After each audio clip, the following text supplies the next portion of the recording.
बिस्मिल्लाहिर्रहमानिर्रहीम। अस्सलाम वालेकुम स्टूडेंट्स। जी मेरे बच्चों, पेपर है हमारा FR1 और आज हम FR1 की करने लगे तैयारी शुरू। ठीक है, तैयारी हमने शुरू करनी है। तैयारी शुरू करने से पहले हमें ये पता होना चाहिए कि किस सब्जेक्ट का जो इंग्रेडिएंट्स हैं, जो टॉपिक्स हैं, उसमें कितना वेट है। ये बिठाते जाना, खड़ी में ना होना। बच्चे अब पहले तो लेट आई है, अब खड़ी हो रही है रास्ते में। बेटा ये बच्ची को कोई इधर ही बैठे, उधर ना जाए, उधर चली गई। अच्छा हैं बच्ची और, ठीक है। हामिद भाई, आप रूम 2 में ही स्टे करेंगे। टीचर की सीट पे आके बैठ जाएं। टीचर की सीट पे आके बैठ जाएं। लाइव स्ट्रीमिंग के तमाम स्टूडेंट्स, मेरी हम्बल रिक्वेस्ट है as a father, as a elder brother, as a teacher, कि बच्चियां बैठी हुई हैं और मुझे बहुत उम्मीद है कि इंशाल्लाह मेरे बच्चे बहुत अच्छे तरीके से बिहेव करेंगे। आई होप सो इंशाल्लाह। एडवांस में मेरे तमाम बॉयज़ का बहुत शुक्रिया। आप हमेशा अच्छा परफॉर्म करते आए हैं, बच्चियों के लिए आसानी पैदा करते हुए आए हैं, शेल्टर देते हुए आए हैं। आज भी आप क्लास को ऐसे ही कंडक्ट करवाएंगे इंशाल्लाह। बहुत शुक्रिया तमाम बॉयज़ का। हाँ जी, बात हो रही थी कि चैप्टर कौन कौन से हैं और उनका कितना वज़न है। हमें ज़िंदगी में मार पड़ी होगी अब्बे से, हैवी वेट चैम्पियन से। कभी कभार अम्मा ने भी एक आधी लगाई दी होगी, खुद तो नहीं लगा सकी होंगी, अपनी स्लीपर ज़रूर उठा के हमें मारी होगी जब हम फ्रिज में घुस रहे होंगे और कोई चीज़ खा रहे होंगे। कभी कभार बड़ा भाई भी हम पे हाथ खोल ही देता है। और अब्बा जी ने साथ वाले अंकल को भी कहा हुआ है कि यार तेरा दिल चाहे तो कभी कभार तू भी हाथ साफ कर लिया कर। आज हमने देखना है कि यार हमारे पास जो चैप्टर है उनमें से कौन हम पे कितना हाथ साफ करेगा पेपर वाले दिन। IS 16 है, IS 20 है, IS 23 है, IS 36 है, IS 40 है, IS 1, IS 8 correction of error, accounting for NPOs, IS 7 cash flow, conceptual framework है, रेशो एनालिसिस है, IS 33। ये वो सिलेबस है जो हमने तैयार करना है। आगे आप देख रहे होंगे वेटेज। ये फूलों का जो गुलदस्ता, मैं 5 फूलों का गुलदस्ता बनाया करता था, इसका वजन होगा पेपर में 30 से 40। ये हमारा दुश्मन है। 100 में से कितना? 30 से 40। पेपर देखेंगे तो इन 5 में से 30 से 40% पेपर सेट करता है वो। ये आई कैप ने जो ऑफिशियल ग्रिड दी हुई है। इसके बाद है IS 1, IS 8 correction of error, accounting for NPO and IS 7। इसका वजन होगा पेपर में 35 से 45। और लास्ट में conceptual framework, ratio analysis, IS 33। इसका वजन होगा 20 से 30। अब मेरे बच्चों, हमने देखना है कि किसका कितना वजन हम एक्सपेक्ट कर रहे हैं और क्या पेपर में मैं जब तैयारी कर रहा हूं तो क्या मैं हर एक को इतना वजन दे रहा हूं। कहीं ये तो नहीं है कि किसी टीचर का कोई फेवरेट एरिया था, उसने पूरा 100 नंबर ही उसी पे लगा दिया और बाद में पता चला कि भाई जो पिछले अगले टॉपिक है उन्हें हमने टाइम नहीं दिया। तो जैसे टीचर डिवाइड करके चल रहा होता है, ऐसी भी ना बेटा आपने भी अपने माइंड को डिवाइड करके चलना है। 3 गुलदस्ते हैं। पहले गुलदस्ता 30 से 40, दूसरा गुलदस्ता 35 से 45, तीसरा गुलदस्ता 20 से 30। पहले गुलदस्ता जो 30 से 40 है उसमें से मैंने आज 3 टॉपिक सेलेक्ट किए हैं। मैं आपके साथ डिस्कस करने जाऊंगा इंशाल्लाह IS 16 आज के सेशन में, IS 36 और IS 40। आगे 2 कॉलम नजर आ रहे हैं। एक का नाम है प्रोफिशिएंसी लेवल और दूसरा है टेस्टिंग लेवल। मैं कितना प्रोफिशिएंट हूं, मैंने किस लेवल तक की नॉलेज लेनी है, मैंने किस लेवल तक की नॉलेज लेनी है, ये एक बात है। सामने वाला किस लेवल पे जाकर खेलेगा ये दूसरी बात है। मैं कितना प्रोफिशिएंट हूं ये एक बात है कि मैंने कितनी नॉलेज लेनी है। टेस्टिंग लेवल, सामने वाला किस लेवल पे जा सकता है, सामने लेवल वाले के पास क्या चीज है, वो कितने मार्क्स का क्वेश्चन पुट करे, वो कितने मार्क्स का क्वेश्चन पुट करे। और प्रोफिशिएंसी मीन मैंने कितनी नॉलेज एक्वायर करनी है, मुझे कितना प्रोफिशिएंट होना है। अब वो कह रहा है इस गुलदस्ते के 5 फूल तुम्हें किस लेवल पे आने चाहिए? Proficiency level 2। 2 ही लेवल है, 1 और 2। तो 2 लेवल पे जाना है। अच्छा, अब उसके टेस्टिंग लेवल क्या होगा?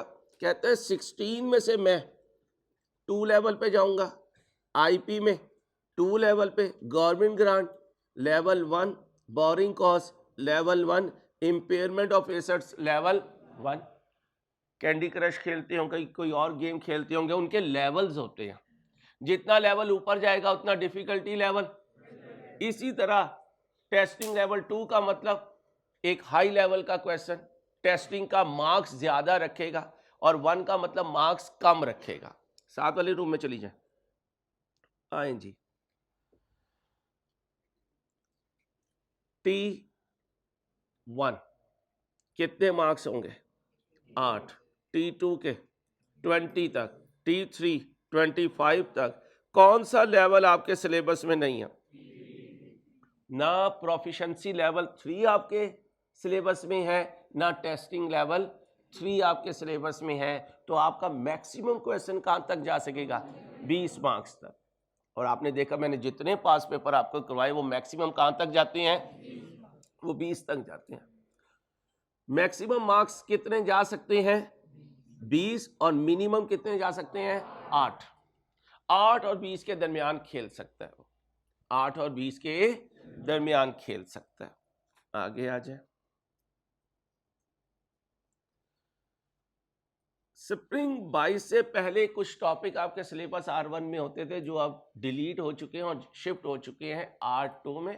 उनमें से एक क्लासिक एग्जांपल IFRS 15 की है, कुछ आपके कॉस्टिंग मेथड से जो CMA में जा चुके हैं, इसलिए मैंने ग्रेड बनाया है स्प्रिंग 22 से ऑनवर्ड।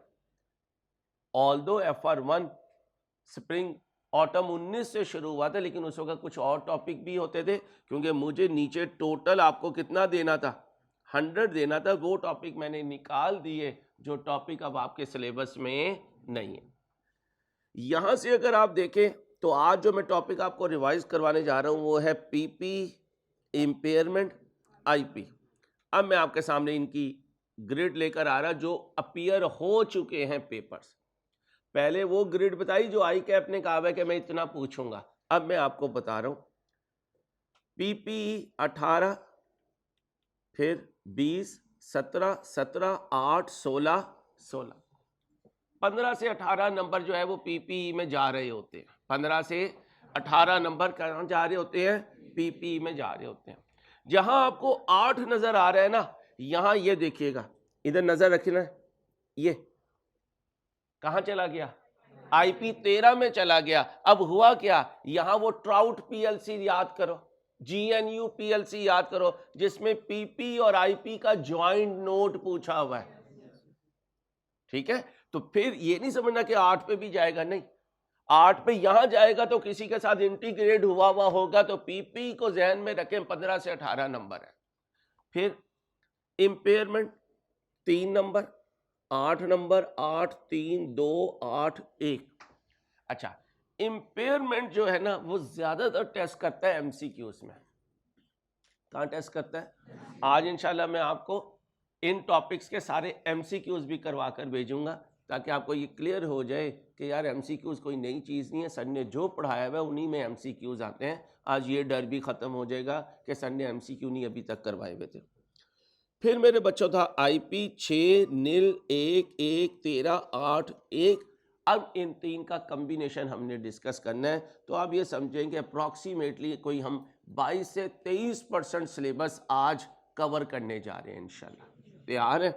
ठीक है, एक दूसरे का मजाक नहीं करना, यार तुझे ये भी नहीं पता, तुझे ये भी नहीं पता। हम में से किसी को कुछ नहीं पता, हम सब सीखने आए हैं इंशाल्लाह। ठीक है, चलो क्या था? Property, plant and equipment. सबसे पहले मेरे दोस्तों प्रॉपर्टी, प्लांट एंड इक्विपमेंट की डेफिनेशन है, सुनते हैं, आपने सुनना है, जहां लिखना होगा मैं खुद बताऊंगा। पहला पॉइंट ये है, ये held for use in production, supply, services, rental and, ये 5 यूजेस आपको इंट्रो में भी बताए थे, R1 में भी बताए थे। अब मेरे दोस्तों याद रखिएगा, नॉन करंट एसेट्स में टेंजिबल भी होते हैं और इनटेंजिबल भी होते हैं। इनटेंजिबल नॉन करंट तो होते हैं, लेकिन प्रॉपर्टी, प्लांट एंड इक्विपमेंट का पार्ट नहीं होते। दूसरी चीज, इन्वेंट्री भी टेंजिबल नॉन करंट एसेट्स का पार्ट नहीं होती, क्योंकि ये हेल्ड फॉर सेल होती है in the ordinary course of business. बाज़ दफ़ा held for sale non current assets भी होते हैं। IFRS 5 अप्लाई होता है, आपके कैफ के सिलेबस में नहीं है। CFAP का 5वां चैप्टर जो है वो IFRS 5 है। जब आप नॉन करंट एसेट्स को उठाकर साइड पे रख देते हैं कि अभी हमारे यूज़ में नहीं है, हमने इन्हें डी रिकग्नाइज करना है, कोशिश करेंगे कि डिस्पोजल हो जाए, ना हुआ तो फिर साइलेंटली ही इन्हें क्या कर देंगे, डी रिकग्नाइज कर देंगे। कब रिकग्नाइज करते हैं, रिकग्निशन का मतलब बताया हुआ है। पहली दफ़ा कब रिकग्नाइज करना है, जब प्रोबेबल हो कि future economic benefits will flow to the entity, और प्रोबेबल के लिए कितना चांस होना ज़रूरी है, greater than, and cost can be measured reliably. Reliable measured से वो दे सकता है जो कौन होगा, एक्सपर्ट होगा। नॉन करंट एसेट्स का भी बता के आया हूँ, प्रोडक्शन में यूज हो सकता है, सप्लाई में, सर्विस में, रेंटल में एंड एडमिनिस्ट्रेटिव पर्पस। यहां ध्यान में रखिएगा, नॉन करंट एसेट और इन्वेंट्री में डिफरेंस ये है कि नॉन करंट एसेट फायदा देगा मोर देन 1 ईयर और इन्वेंट्री फायदा देगी with in 1 year. Non current asset expense में कैसे कन्वर्ट होता है, जब हम उसे डेप्रिशिएट करते हैं, और इन्वेंट्री कैसे एक्सपेंस में कन्वर्ट होती है। 5 चीजें बताई थी, व्हेन सोल्ड, फिर जब लॉस हो जाए, जब NRV एडजस्टमेंट हो जाए, जब ये किसी और एसेट का पार्ट बन जाए, फिर जब वो एसेट डेप्रिशिएट होगा तो इनडायरेक्टली इन्वेंट्री जो है वो एक्सपेंस आउट हो रही होती है। ये इंट्रो में चैप्टर नंबर 7 में पढ़ा हुआ है। कैपिटल एक्सपेंडिचर, रेवेन्यू एक्सपेंडिचर सारी जिंदगी के लिए इंपॉर्टेंट है। इंट्रो में भी इंपॉर्टेंट है, R1 में भी इंपॉर्टेंट है, R2 में भी इंपॉर्टेंट है, CFAP में भी इंपॉर्टेंट है। कैपिटल एक्सपेंडिचर, जब आप किसी भी खर्चे को एसेट बना देंगे, और रेवेन्यू एक्सपेंडिचर, जब आप उस खर्चे को GP में से माइनस कर देंगे। ये स्लाइड हमने इंट्रो में पढ़ी हुई है, R1 में भी पढ़ी हुई है। Determining the cost of an asset, FR1 के अक्सर क्वेश्चंस में ये पॉइंट आता है। Purchase price, less trade, less cash, less rebate, subsidy और गवर्नमेंट ग्रांट। याद करें, जब गवर्नमेंट ग्रांट मिलती है तो उसकी एक ट्रीटमेंट ये भी है कि एसेट की कॉस्ट में से क्या कर सकते हैं, लेस। कैरेज इनवर्ड ऐड करना है, फ्रेड ऐड करना है, ऑक्ट्राई ऐड करना है, असेंबलिंग कॉस्ट ऐड करनी है, इंश्योरेंस शिफ्ट। आपने नहीं बोलना भाई, आपने नहीं बोलना, आपने चुप करके सुनना है। कोई पॉइंट ना समझ आए फिर आपने कहना है, क्योंकि इन सारों को उठाकर जब हमने ये बना हुआ आज का पेपर ICAP का सॉल्व करना है तो हमें पता चल जाएगा कि हमने रिवीजन कैसी की है। और देखिएगा, जितना रिवाइज करवाऊंगा उसी में ICAP का हर पेपर या आ चुका है या आपके आने वाली अटेम्प्ट ये है। केस नहीं कर देना मुझे, और अंसारी ने पेपर चुरा लिया ICAP का, ठीक है। आगे आए, क्लियरिंग एजेंट चार्जेस, जिसे LC चार्जेस भी कहते थे। टेस्टिंग कॉस्ट है, नॉन रिफंडेबल टैक्सेस है, रिप्लेसमेंट ऑफ पार्ट है। साइट प्रेपरेशन कॉस्ट को हम याद करें कमीशनिंग कॉस्ट भी कहते हैं, डिसमेंटलिंग कॉस्ट को रिकमीशनिंग कॉस्ट भी कहते हैं, और यहाँ इसी को रिमूवल कॉस्ट भी कहते हैं, इसी को रीऑर्गेनाइजेशन कॉस्ट भी कहते हैं। आज मैं थोड़ा सा बाउंड्री के थोड़ा बाहर जाने की कोशिश करूंगा। हमने ये अज्यूम किया हुआ इंट्रो और R1 में डिसमेंटलिंग कॉस्ट की जो फिगर गिवन होती है वो फ्यूचर कॉस्ट की प्रेजेंट वैल्यू होती है, लेकिन अगर पेपर में उसने फ्यूचर कॉस्ट बता दी तो उसे आप एसेट की कॉस्ट का पार्ट नहीं बना सकते। पहले उसे क्या करेंगे, डिस्काउंट करेंगे, और डिस्काउंट का फार्मूला आपको पता है। उसकी प्रेजेंट वैल्यू के लिए आप करेंगे S × 1 + R raise to the power -n। ये QM में आपने पढ़ा हुआ है। आज के क्वेश्चन में मैं इसकी प्रेजेंट वैल्यू शामिल करके फिर आपको कैलकुलेट करवाऊंगा, ताकि अगर स्टैंडर्ड्स की इस बारीकी में जाए तो आपको परेशानी ना हो। उसके अलावा कोई भी कॉस्ट जो डायरेक्टली एट्रीब्यूटेबल है।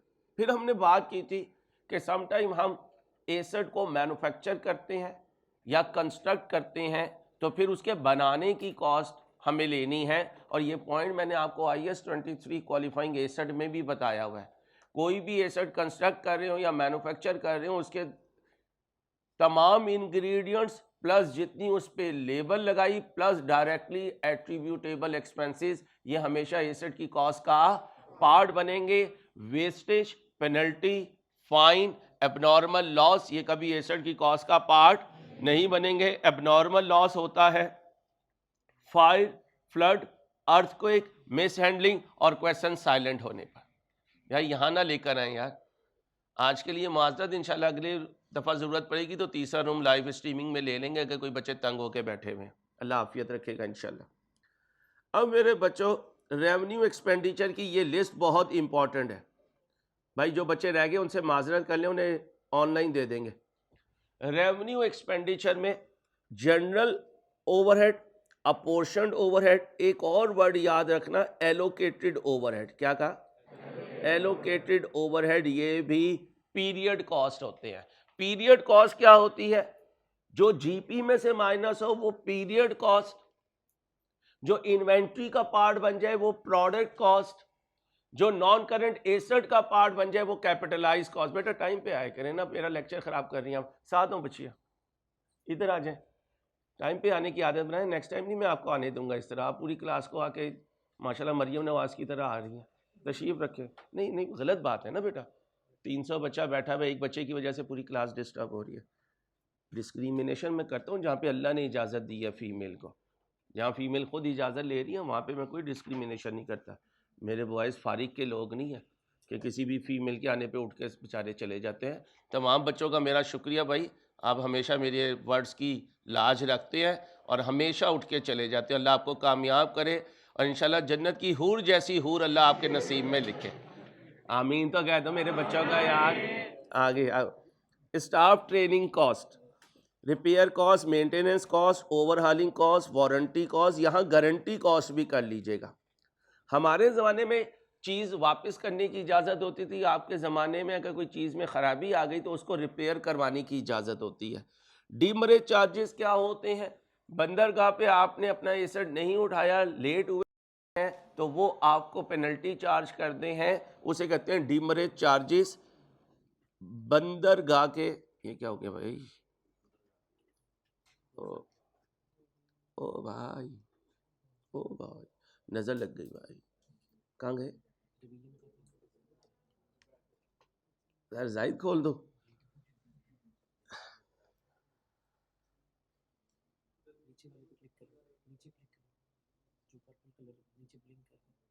कहाँ ब्लिंक कर रहा है ये?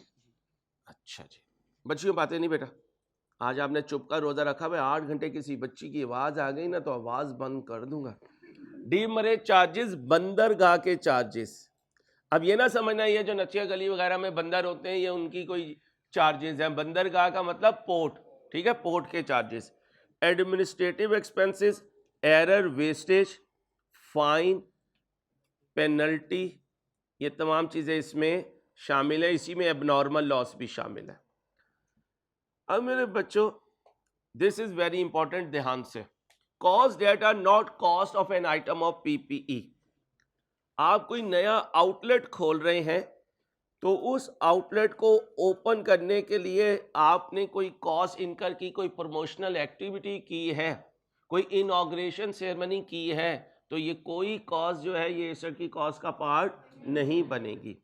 Cost of introducing a new product और service including cost of advertisement and, ना एडवर्टीजमेंट आएगी, ना प्रमोशनल आएगी, ना प्रोडक्ट को, नए प्रोडक्ट को लॉन्च करने की कॉस्ट, ना नए कस्टमर पोर्टफोलियो को अट्रैक्ट करने के लिए आप कोई काम कर रहे हैं तो उसकी कॉस्ट।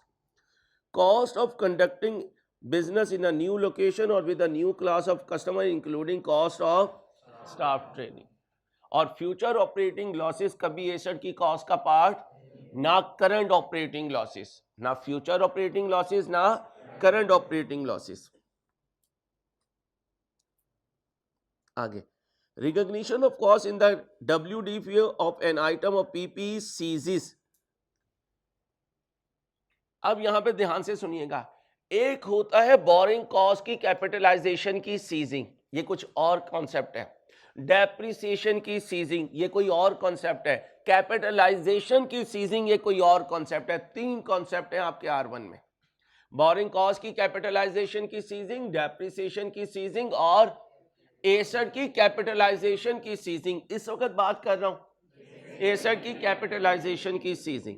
कहता है पीपीई को कैपिटलाइज करना छोड़ दोगे when the item is in location and condition necessary for its to be capable of operating in the manner intended by the, जिसे हम कहते हैं अवेलेबल फॉर यूज।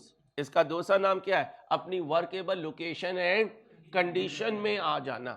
अच्छा, आपने एक नया एसेट खरीदा, ध्यान से सुनिएगा, एक नया एसेट खरीदा, सप्लायर से चला, यहां पहुंचने लगा, रास्ते में कोई चोट लगी और वो हल्का सा खराब हो गया, आपने उस पर रिपेयर लगाई।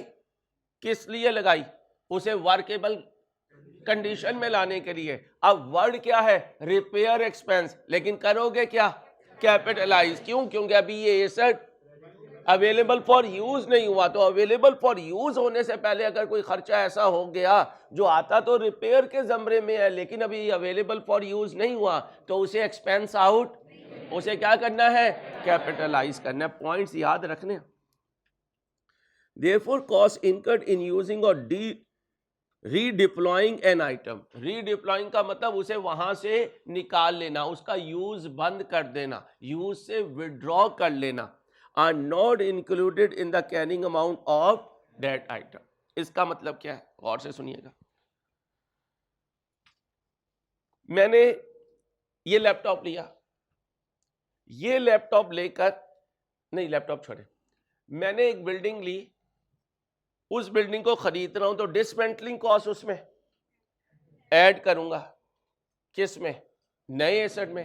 अब मैंने डिसमेंटलिंग एक्सपेंस को एस्टिमेट किया, तो पता चला उस डिसमेंटलिंग कॉस्ट में कुछ ऐसा खर्चा है जो पिछली बिल्डिंग को रीडिप्लॉय करने के लिए है, पिछली बिल्डिंग को रीडिप्लॉय करने के लिए है। अब अगर मैं दोबारा से उस खर्चे को नई बिल्डिंग की कॉस्ट में ऐड कर दूंगा, तो मैंने इस खर्चे को 2 दफा रिकॉर्ड कर लिया। एक कब रिकॉर्ड किया होगा? माजी में, जब पुराना एसेट डिसमेंटल करने का एस्टिमेट किया। तो आज अगर वो खर्चा कर रहा हूं तो उसे दोबारा से नए एसेट की कॉस्ट में ऐड नहीं करना, अदरवाइज कितनी हो जाएंगी? 2 ट्रीटमेंट हो जाएंगी। तो अगर पहले एस्टीमेट में शामिल हो चुका और आज आप खर्चा कर रहे हो, तो उसे नए एसेट की कॉस्ट में शामिल नहीं करना। किसने ध्यान से मेरी 4 घंटे बातें सुनी, ये पता चलेगा जब मैं ये सॉल्व करूंगा। मेरा अल्लाह से डर के ये इंशाल्लाह आपको चैलेंज है कि सारी डिस्कशन से सारे पेपर सॉल्व हो रहे होंगे। याद रखना मेरे बच्चों का काम है, तो एक्टिव होके बैठना। आगे, for example following cost are not included in, क्योंकि पहली दफा जो होता है उसे इनिशियल कैरिंग अमाउंट कहते हैं। क्या कहते हैं?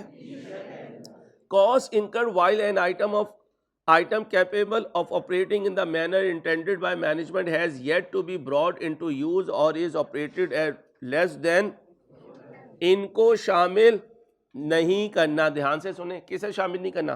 कॉस्ट इनकर्ड हुई है, कॉस्ट इनकर्ड हुई है, has yet to be brought into use or is operated at less than, available for use हो चुका है लेकिन अभी यूज होना शुरू नहीं हुआ। इस फेस में जो खर्चा होगा वो कैपिटलाइज नहीं होगा। अच्छा जी, अब मोटरवे पे एंटर हो गए, क्या गाड़ी एकदम 120 पे पहुंच जाती है? नहीं, 120 पे नहीं पहुंचती। आप अक्सर नोट करते होंगे, मैं कहता हूं या जब मजा आना शुरू हो जाता है तो क्लास खत्म हो जाती है। इसका मतलब जिस कैपेसिटी पे, जिस एफिशिएंसी पे, जिस टेम्पो पे मैं जाना चाहता होता हूं, जब मैं उस टेम्पो पे पहुंचता हूं तो 1.5 घंटा खत्म हो जाता है, इसलिए आज 8 घंटे रख लिए। ठीक है, अब वो क्या कह रहा है कि अगर तुम उस कैपेसिटी पे नहीं पहुंचे जो कैपेसिटी तुम्हें अभी रिक्वायर्ड है और उसके लिए तुमने कोई एडिशनल खर्चा किया, लेकिन एसेट अवेलेबल फॉर यूज हो चुका, अवेलेबल फॉर यूज हो चुका, मैक्सिमम कैपेसिटी में पहुंचने के लिए कोई खर्चा कर रहे हो, तो इसको भी कैपिटलाइज नहीं करोगे।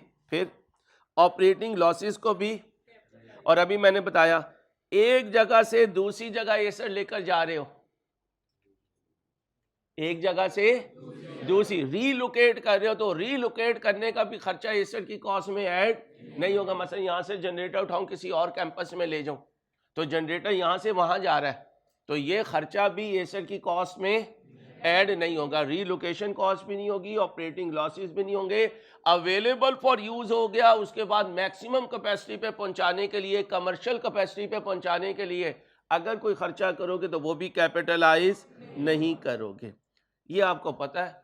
एसेट अपनी लाइफ में चल रहा है, किसी पॉइंट पे जाकर उसकी यूजफुल लाइफ इंक्रीज हो जाए, कैपेसिटी इंक्रीज हो जाए, एफिशिएंसी इंक्रीज हो जाए, प्रोडक्शन टाइम डिक्रीज हो जाए, पार्ट रिप्लेस हो जाए, अडेप्टेशन हो जाए, मॉडिफिकेशन हो जाए, अपग्रेडेशन हो जाए, ये तमाम चीजें एसेट की कॉस्ट का पार्ट बनती हैं और आगे से क्या होना शुरू हो जाती हैं, डेप्रिशिएट होना शुरू हो जाती हैं।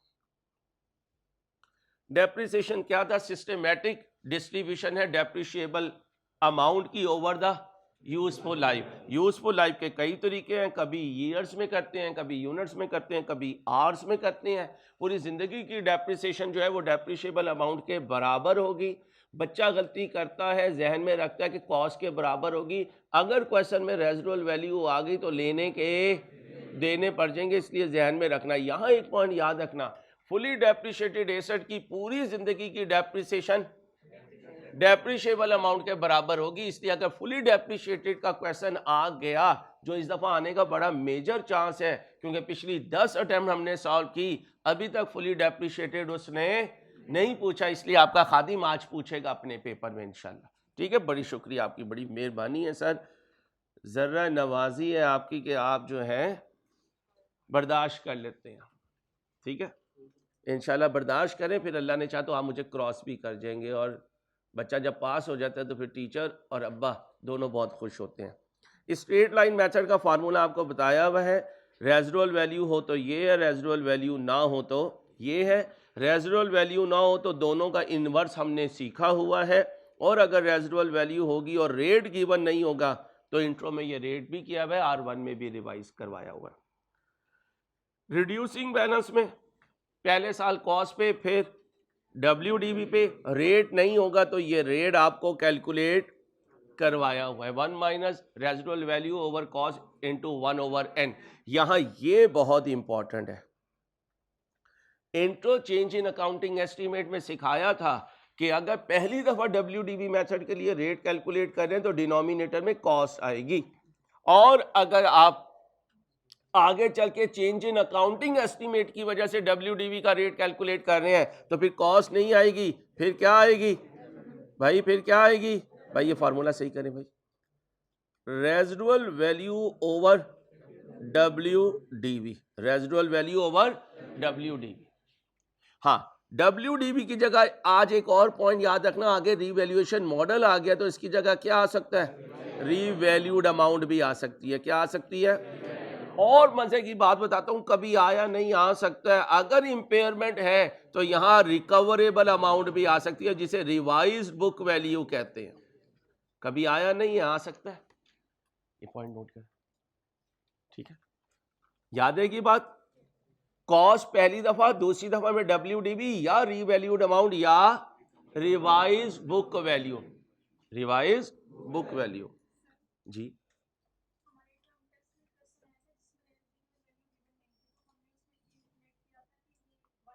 मैंने यही आपको इंट्रो में पढ़ाया हुआ, इंट्रो में यही बताया हुआ है कि जब रेजिडुअल वैल्यू ना हो तो क्या रखना है, 1 रुपया रखना है, क्योंकि अदरवाइज तो आंसर 0 आ जाएगा। इंट्रो का पॉइंट है बेटा। अगर क्वेश्चन के अंदर WDV sorry residual value given नहीं है तो एसिड की जो बची हुई वैल्यू है हम WDV को कंसीडर करके, जो आपने एक दफा मुझे सिखाया था ये बात, हमने फार्मूले में यूज भी किया था, हम आज वाले क्वेश्चन में भी हाँ वही करेंगे, WDV से डिवाइड। यहाँ पे वो बात एक्सप्लेन कर देनी चाहिए। कौन सी? रिवर्स हो जाएगा, 1 - n into WDV होगा।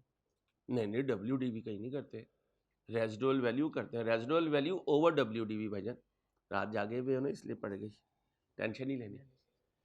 यूनिट्स में डिवाइड कर देंगे, यूनिट से, और मल्टीप्लाई कर देंगे रिस्पेक्टिव यूनिट से। अगर किसी साल यूनिट 0 हुए तो डेप्रिसिएशन भी 0 हो जाएगी। ये वो वाहिद मेथड है विद सर्विस आवर्स जहां डेप्रिसिएशन को वेरिएबल कॉस्ट समझा जाता है।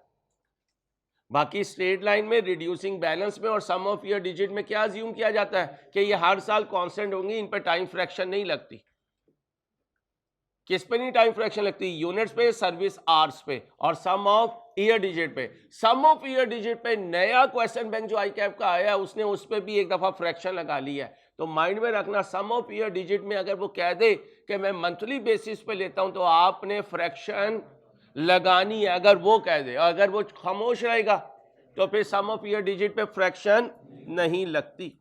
सम ऑफ ईयर डिजिट कभी R1 में आया नहीं है, आजे तो परेशान नहीं होना, ये फार्मूला है और सम ऑफ ईयर डिजिट को कैलकुलेट करने के लिए n इंटू n प्लस 1/2 है। फिर आपको याद होगा इंट्रो की ये स्लाइड R1 में भी कई दफा रिवाइज करवाता हूं, इसमें सारे पांचों के पांचों मेथड्स के फार्मूलाज मौजूद हैं। चेंज इन अकाउंटिंग एस्टीमेट बहुत इंपॉर्टेंट है, इंट्रो में भी करवाता हूं, R1 में भी लेक्चर इसलिए देता हूं आपको ताकि एक दफा रिवाइज हो जाए। दो चीजें टेक्निकल हैं, एक है प्री पोर्शन और एक है पोस्ट पोर्शन। पोस्ट पोर्शन में जिंदगी शुरू होती है WDV से और उसे हम समझते हैं जैसे ये हमारी नए फेज की कॉस्ट है, होती वो WDV है लेकिन हम समझते हैं नए फेज की कॉस्ट है। इसमें से सारे चेंज इन अकाउंटिंग एस्टीमेट करवाए में है, एक मैं आपको करवा देता हूं ताकि थोड़ा सा रिवाइज हो जाए। मुझे ढूंढने दें जो सबसे टेक्निकल हो, वो मैं आपको रिवाइज करवा देता हूं।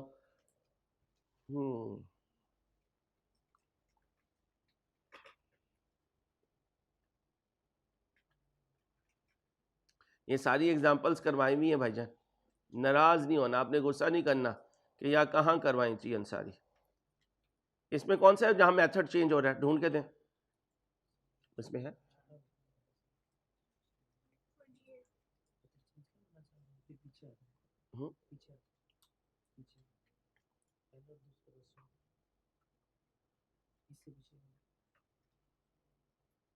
This one, this one. भाई जल्दी से सॉल्व करें, 2 मिनट लगाएं, 2 मिनट बस भाई, जरा जल्दी से कर दें।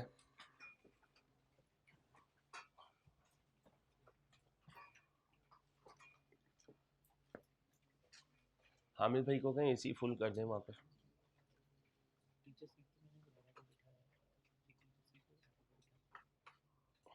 जी भाई, 1 जनवरी 2001 अहमद ने परचेज किया एक एसेट 1 लाख का with 25% depreciation on reducing balance. 2 साल के बाद 1/1/3 को एयर लिमिटेड ने रिकंसिडर किया यूज ऑफ डेप्रिसिएशन मेथड और कैलकुलेट किया कि WDV मेथड एप्रोप्रिएट नहीं है, इसकी जगह क्या यूज करेंगे, रेजिडुअल वैल्यू, और टोटल यूजफुल लाइफ होगी 10 साल। अगर रिमेनिंग लाइफ दे तो वहां से आगे चलते हैं, टोटल दे तो उसमें से क्या माइनस कर देते हैं, जो टाइम गुजर चुका होता है। डेप्रिसिएशन एक्सपेंस मांग रहा है 1, 2, 3 और 4 का और WDV मांग रहा है 2004 की। डाटे को सामने रखिएगा प्लीज। कॉस्ट बताएं कितनी है, 1 लाख। मेथड क्या है, पहले साल डेप्रिसिएशन 1 लाख, जरा कितना बना 25,000। अकुमुलेटेड भी WDV दूसरे साल 75,000 इंटू 25%, 18,750 जमा करें, 43,750, 1 लाख से माइनस करें 56,250। एस्टीमेट चेंज हो गया। अब यहां पर एक पॉइंट बताया हुआ है, रीवैल्यूअर आकर चेंज करे और बताए कि रीवैल्यूअर चेंज कर रहा है तो अगले साल से अप्लाई होगा। इसके अलावा मैनेजमेंट चेंज करे तो साल के पहले दिन से। WDV बताएं, 56,250 रेजिडुअल वैल्यू 10,000। टोटल लाइफ कितनी है, 10 है, कितनी गुजर चुकी है, 2। आंसर दें, 5781 बस, ठीक है। जमा करें, अकुमुलेटेड डेप्रिसिएशन में जमा करें 531, 1 लाख में से माइनस करें 50,469। अगले साल फिर सेम आंसर आएगा। क्यों सेम आंसर आएगा, स्ट्रेट लाइन आ चुका है। जमा कर दें, एक्टिव हो, एक्टिव, शाबाश। 8 घंटे आपने पूरे जान लगा के देने हैं। 55 31 माइनस करें 688। लो भाई, चेंज इन अकाउंटिंग एस्टीमेट आपको सिखा दिया। और अगर WDV पे जा रहे होते तो रिवर्स कर रहे होते, WDV से आगे अप्लाई कर रहे होते। अब आ जाए मेरे दोस्तों नेक्स्ट,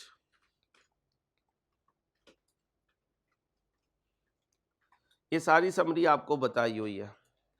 अब डेप्रिसिएशन पे आ जाए। कब शुरू करेंगे डेप्रिसिएशन? अवेलेबल फॉर यूज हो जाए। इसकी जगह एक और जुमला बोला करता था, वो बोले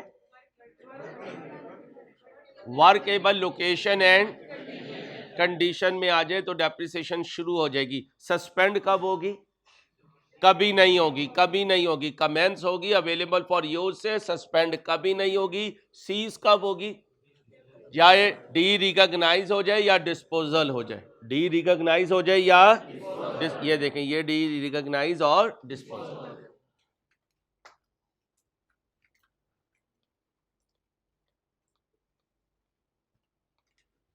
ये खत्म हो गया भाई। हाँ जी, ये बोलते हैं इसके बारे में ये करिए।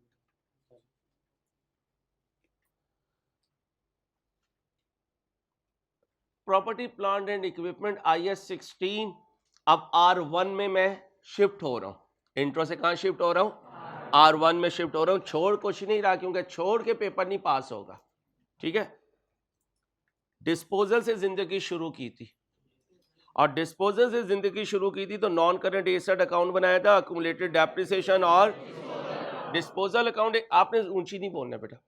डिस्पोजल अकाउंट एक फिक्टिशियस, आर्बिट्रेरी, एक सब्जेक्टिव अकाउंट है, सिर्फ गेन लॉस के लिए डिटरमिन होता है। जब हमें अकाउंटिंग एंट्री आ जाती है तो हम डिस्पोजल अकाउंट को इग्नोर कर देते हैं, छोड़ देते हैं। डिस्पोजल 3 तरह से सिखाया था। थ्रू सेल सिखाया था, आपने नहीं बोलना। थ्रू नेचुरल डिजास्टर सिखाया था, थ्रू एक्सचेंज सिखाया था। 1 बाय 1 तीनों रिवाइज करवाने लगा। जब थ्रू सेल करवाया था तो फिर हमने ये देखना है कि एसेट हमारे पास ओपनिंग में था या नहीं था। ये बड़ा इंपॉर्टेंट पॉइंट है।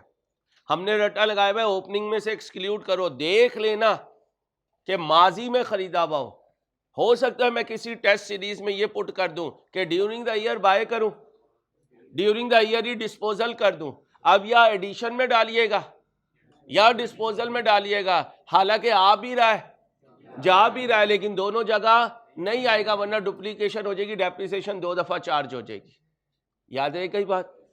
अब मेरे दोस्तों स्ट्रेट लाइन से जब हम कैलकुलेशन करते हैं डेप्रिसिएशन की, यहां बच्चा तंग करता है, कॉस्ट में से क्या माइनस करनी है?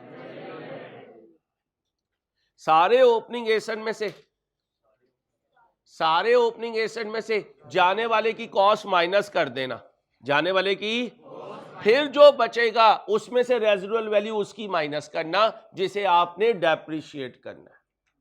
क्या कहा? ओपनिंग में से डिस्पोजल की कॉस्ट माइनस कर देना, बल्कि मैं इसको ऐसे करता हूं यार, ये सही कर देना भाई। Cost of all minus cost of disposal आ गया। अब ये है कॉस्ट ऑफ रिटेन्ड। क्या आ गया? ध्यान से देखना है, कॉस्ट ऑफ रिटेन्ड। अब इसमें से माइनस करेंगे क्या? रेजिडुअल वैल्यू, फिर लगाएंगे डेप्रिसिएशन रेट। ओके हो गया। अब मेरे बच्चों इसके बाद किसकी डेप्रिसिएशन? एडिशन की। और फिर ओपनिंग के लिए रूल क्या है? 12 बटा एडिशन का रूल बताएं जल्दी से।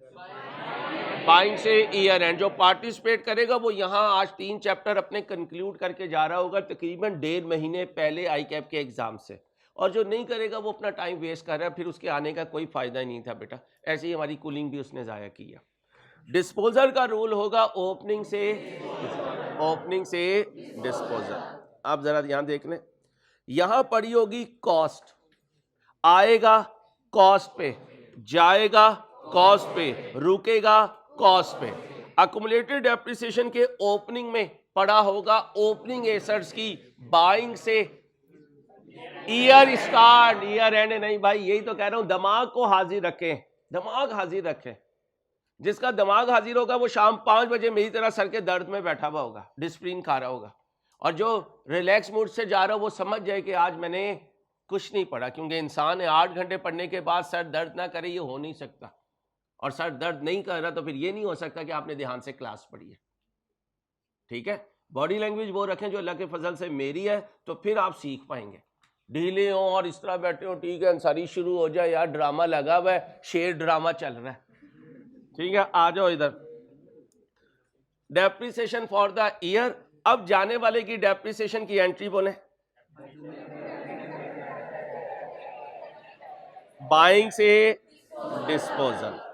और अगर हमारे पास स्ट्रेट लाइन मेथड है तो अकुमुलेटेड डेप्रिसिएशन ऑफ डिस्पोजल का फार्मूला क्या है? क्यूमुलेटिव पीरियड कहां से शुरू होगा, कहां तक जाएगा? शाबाश। आपने ये भी दुआ करनी है कि वक्त में बरकत भी रहे। हाँ, क्योंकि काम ज्यादा है और टाइम है कम।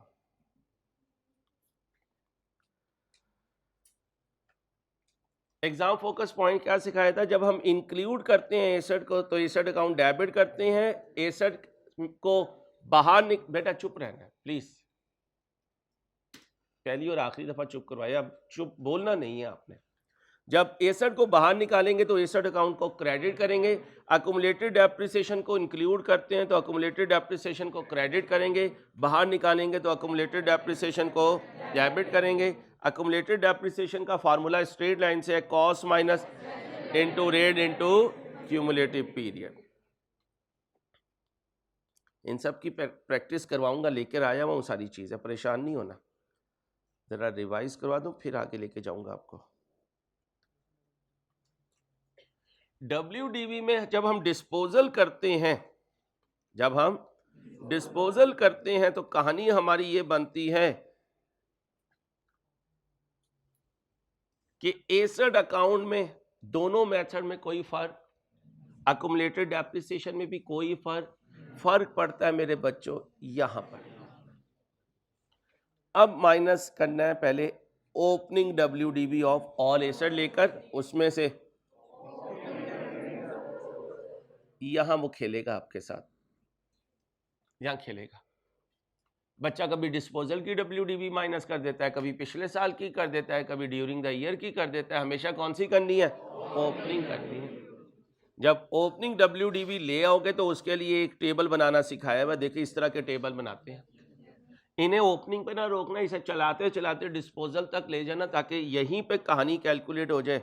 अकुमुलेटेड डेप्रिसिएशन बराबर कॉस्ट माइनस, अब यहां पर हमारे पास ओपनिंग WDV बची, उस पर रेट लगा देना। एडिशन वैसे ही है जैसे स्ट्रेट लाइन में है। WDV मेथड में डिस्पोजल की डेप्रिसिएशन कॉस्ट पे नहीं होगी, किस पे होगी? ओपनिंग WDV पे होगी। और फ्रैक्शन का रूल होगा ओपनिंग से डिस्पोजल, ओपनिंग से डिस्पोजल। बेटा बातें नहीं। इसके बाद थ्रू फायर किया था, नेचुरल डिजास्टर किया था।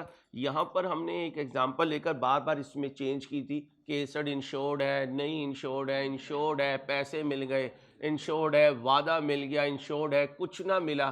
तो जहन में रखिएगा, अगर कुछ ना मिला या एक्सेप्ट ना हुई तो सारा लॉस हो गया, वो लॉस WDV के बराबर होगा।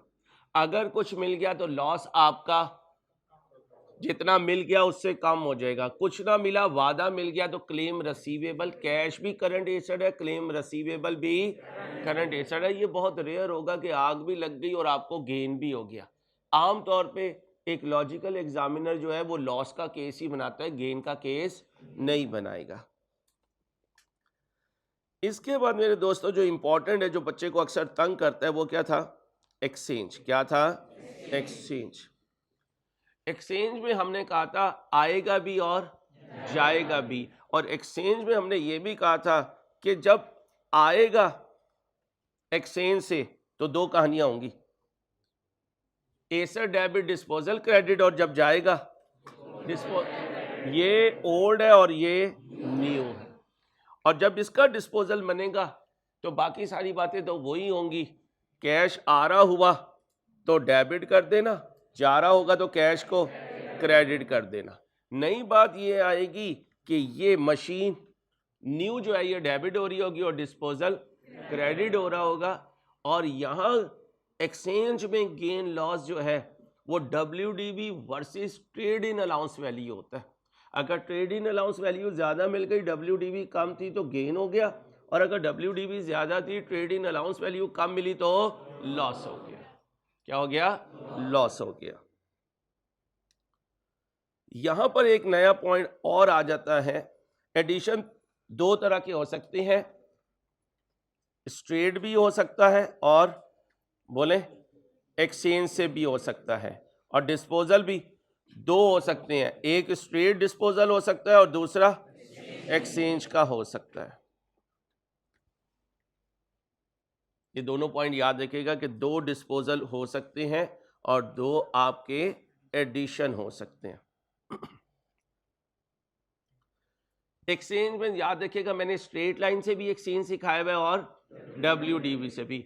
स्ट्रेट लाइन से होगा तो depreciation cost minus residual value पे हो रही होगी, और WDV से होगा तो डेप्रिसिएशन पहले साल कॉस्ट पे हो रही होगी और बाद वाले सालों में WDV पे हो रही होगी।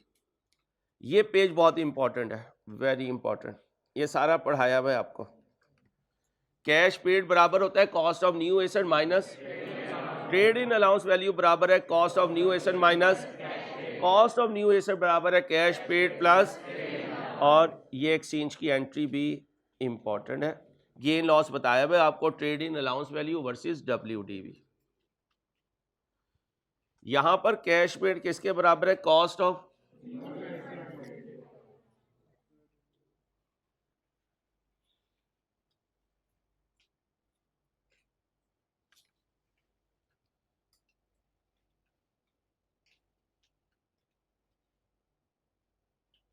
ये भाई जिसने पेंसिल मुंह में ली हुई है रेड शर्ट के साथ, भाई अगर तू इतनी पेंसिल मुंह में लेगा तो फिर क्या करेगा जिंदगी में?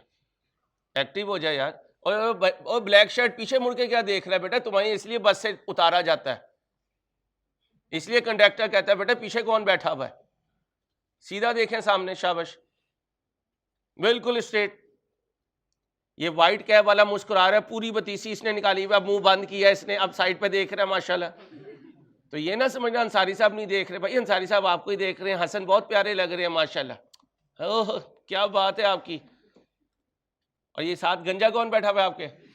उधर इधर इधर, ये एक्टिव हो, शाबाश एक्टिव हो। पीछे वाली जुल्फों वाली सरकार, लास्ट बॉय, बहुत प्यारे लग रहे हो माशाल्लाह, अल्लाह आप सबको कामयाब करे, एक्टिव रहें बेटा, शाबाश। आगे आ जाए जी। गेन लॉस के लिए ट्रेड इन अलाउंस वैल्यू को WDV से कंपेयर करेंगे।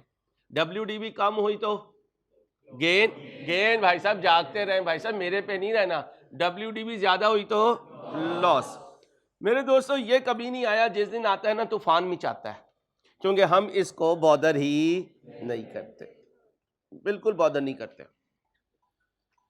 एक लाइन छोड़ी हुई थी, तोड़ दूंगा मोबाइल तेरा बेटा, तेरे समेत, तू टूटेगा तो मोबाइल खुद ही टूट जाएगा।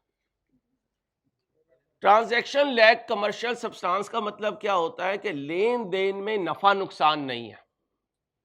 एक दुकानदार है, आप उसके पास चले गए, आपने कहा यार ये AC लेना है, उसने कहा यार AC तो खत्म हुआ हुआ है, उसने कहा यार लास्ट टाइम भी आपसे लिया था, आपने कहा चले 1 मिनट वेट करें, आप डिज़ाइन पसंद करें, ये डमी लगी हुई हैं, वो डमी से डिज़ाइन पसंद किया, वो जल्दी से गया साथ वाली दुकान से एक AC ले आया और आपको बेच दिया। साथ वाली दुकान पे क्या क्या किया है, शाम को मेरा माल आएगा तो मैं एक AC दे दूंगा। अब ये कस्टमर जब मार्केट से निकल रहा होगा तो जिसके हाथ से अभी प्रैक्टिकली AC गया वो खुश होगा या जिसने बेचा वो खुश होगा? जिसने बेचा वो खुश होगा। हालांकि AC तो गया है साथ वाली दुकान का, लेकिन उसे शाम में पैसे नहीं मिलेंगे, क्या मिलेगा? AC मिलेगा। इसे कहते हैं कमर्शियल लैग, क्या कहते हैं? Transaction lag commercial substance.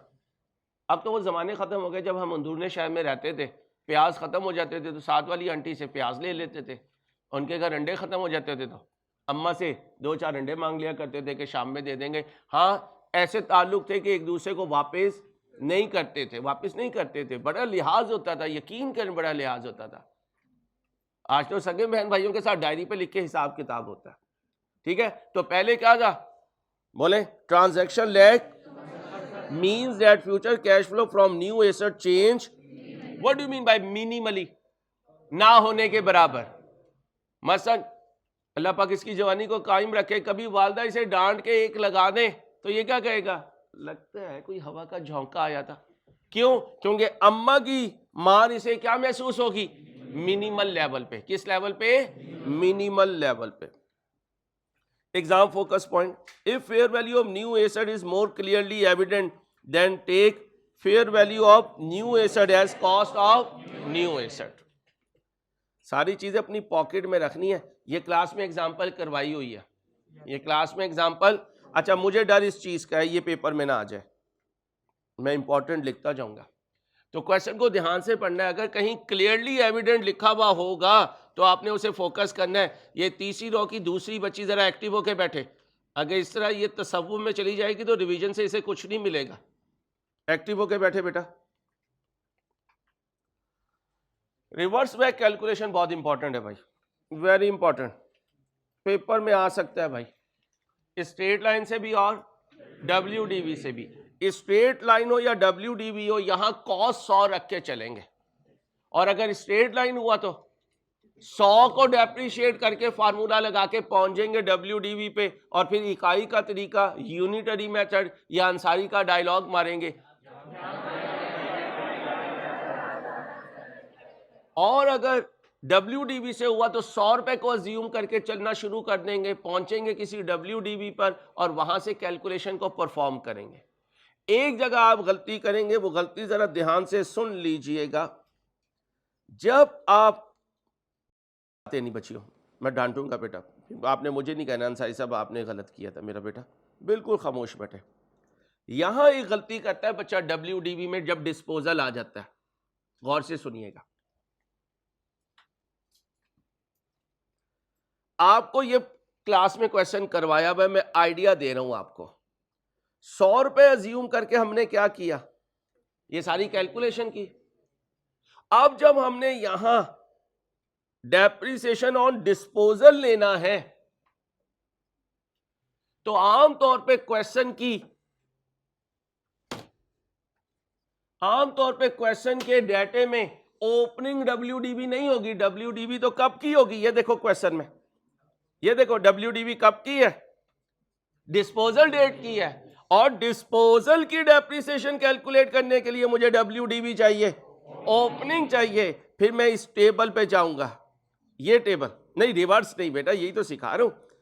ये टेबल मुझे दे रहा होगा 1/1/12 की परसेंटेज।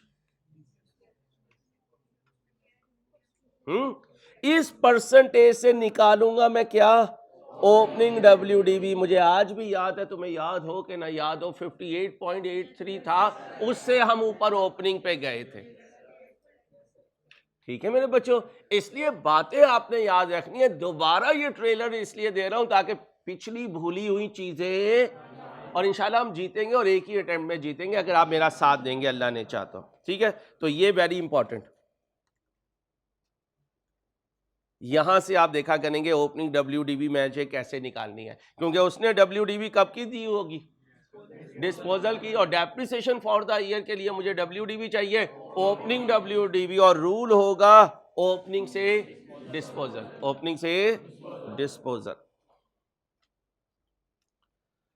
ये चाचू कभी नहीं आया पेपर में आज तक, पिछली 10 अटेम्प्ट उठा के देख लें। फुली डेप्रिशिएटेड से पता नहीं उसकी लड़ाई है, या एग्जामिनर कहता है कि अगर मैंने फुली डेप्रिशिएटेड पूछ लिया तो मैं फुली डेप्रिशिएट हो जाऊंगा।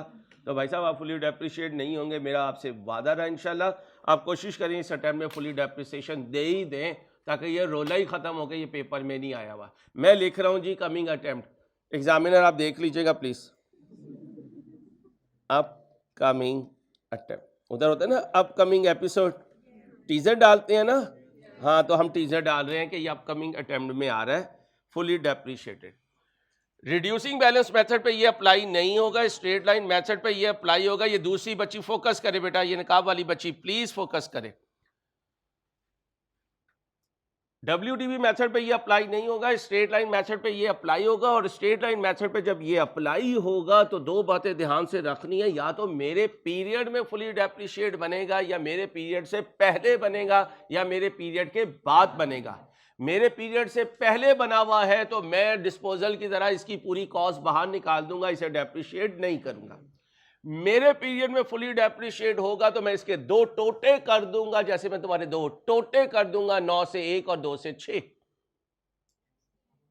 हाँ 5 नहीं, अगर काम पूरा ना हुआ तो 6, मैंने इसलिए तेरे दिमाग में डाल दिया छोटू। अब मेरे बच्चों, अगर मेरे पीरियड में फुली डेप्रिशिएट हुआ तो 2 टोटे कर देंगे, एक प्री और एक पोस्ट। प्री को डेप्रिशिएट करेंगे, पोस्ट को डेप्रिशिएट नहीं करेंगे। ऊपर डिस्पोजल के साथ जैसे एक्सक्लूड करते हैं वैसे इसे भी एक्सक्लूड करेंगे, नीचे लाके इसे भी डेप्रिशिएट करेंगे, डिस्पोजल को भी डेप्रिशिएट करेंगे अपने करंट ईयर में। अब ये मेरे अकाउंटिंग ईयर में जब फुली डेप्रिशिएट हो गया और मुझे अगला साल भी उसने कह दिया बनाओ, तो अब मैं अगले साल जब डिस्पोजल को माइनस करूंगा तो इसको भी पूरा माइनस करूंगा, लेकिन नीचे आके डिस्पोजल को डेप्रिशिएट करूंगा, इसको डेप्रिशिएट नहीं करूंगा। क्यों नहीं करूंगा? क्योंकि अब इस साल इसकी कोई जिंदगी हमने इस्तेमाल नहीं की। डेप्रिशिएबल फुली डेप्रिशिएटेड एसेट मेरे अकाउंट में आता रहेगा जब तक मैं इसे डिस्पोज ऑफ नहीं करूंगा। डेबिट पे इसकी कॉस्ट आ रही होगी, क्रेडिट पे इसकी अकुमुलेटेड डेप्रिसिएशन आ रही होगी। अगर रेजिडुअल वैल्यू 0 है तो कॉस्ट और उधर अकुमुलेटेड डेप्रिसिएशन बराबर हो चुके होंगे, और अगर रेजिडुअल वैल्यू है तो कॉस्ट ज्यादा होगी, अकुमुलेटेड डेप्रिसिएशन कम होगी, क्योंकि दोनों का डिफरेंस क्या होगा? रेजिडुअल वैल्यू का। किसका होगा? रेजिडुअल वैल्यू का।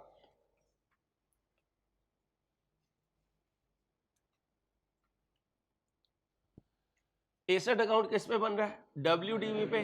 कहीं सिखाया था? जी सिखाया था, R1 में भी सिखाया था। और R1 के बाद कैश फ्लो और एनपीओ में अक्सर एसेट्स किस पे आ रहे थे? अपनी WDV पे आ रहे थे। जब अपनी WDV पे आ रहे थे, चौथी रो ब्राउन स्टूडेंट, ब्राउन शर्ट वाला स्टूडेंट एक्टिव हो प्लीज। लाइव स्ट्रीमिंग में कोई बच्चा ये ना समझे यार सर की नजर से ओझल हूं, क्योंकि आज जो आपकी स्क्रीन है वो दूर नहीं है, मैंने अपनी टेबल पे रखी हुई है। आपकी जुल्फों की एक एक अदा जो है ना यहाँ पर क्यामत ढा रही है। भाई ओ रेड शर्ट बाल ना सही कर, तेरी मेहरबानी।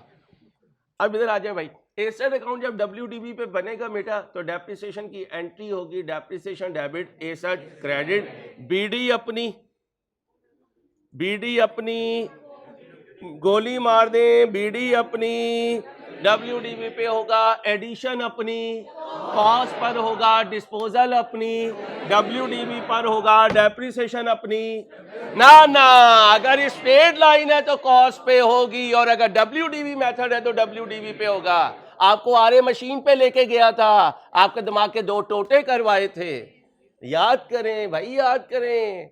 अगर स्ट्रेट लाइन मेथड है, एसेट WDV पे है तो दिमाग के 2 टोटे करना वाजिब हो चुका। अगर एसेट अकाउंट WDV पे है, मेथड WDV है, तो दिमाग के 2 टोटे करने की जरूरत नहीं है, क्योंकि जो लेजर में पड़ा हुआ है डेप्रिसिएशन उसी पे कैलकुलेट होनी है। सिखाया था। अब आपने पेपर वाले दिन दिमाग हाजिर रखना कि ये नहीं कि WDV पे एसेट अकाउंट बन रहा है तो डेप्रिसिएशन भी कॉस्ट पे भी हो सकती है, WDV पे भी हो सकती है, आउटपुट पे भी हो सकती है, आर्स पे भी हो सकती है, सम ऑफ ईयर डिजिट पे भी हो सकती है। मेरे साथ हो? 1 घंटा हो गया और अभी मैं कुछ नहीं करवा सका, इसलिए प्लीज जहन में रखें कि एक्टिव बैठें। जी मेरे चंदा ये सारा करवा दिया था, सारा करवा दिया था, अल्लाह के फजल से सब करवाया हुआ है। जागते रहना, हम पे ना रहना, ये बात ध्यान में रखना। हेलो चुप। अगर क्वेश्चन में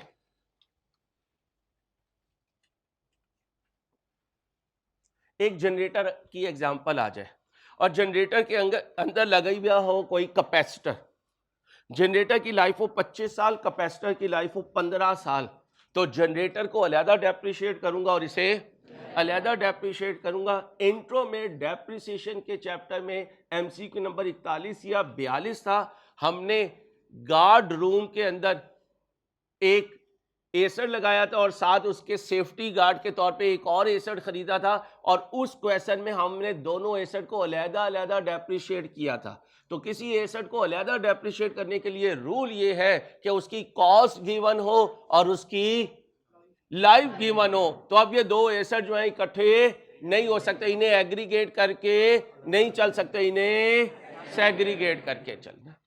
इन्हें क्या करके चलना है? सेग्रीगेट करके चलना।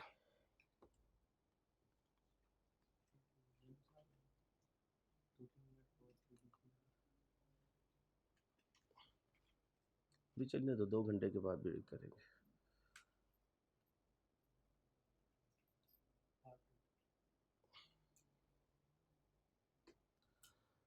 जी मेरे बच्चों, शुरू चाय देगा।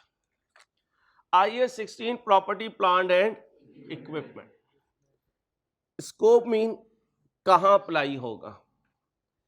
16 is required to be applied in accounting for, तो इंटेंजिबल पे ये अप्लाई नहीं होगा, उस पे अप्लाई होगा IS 38।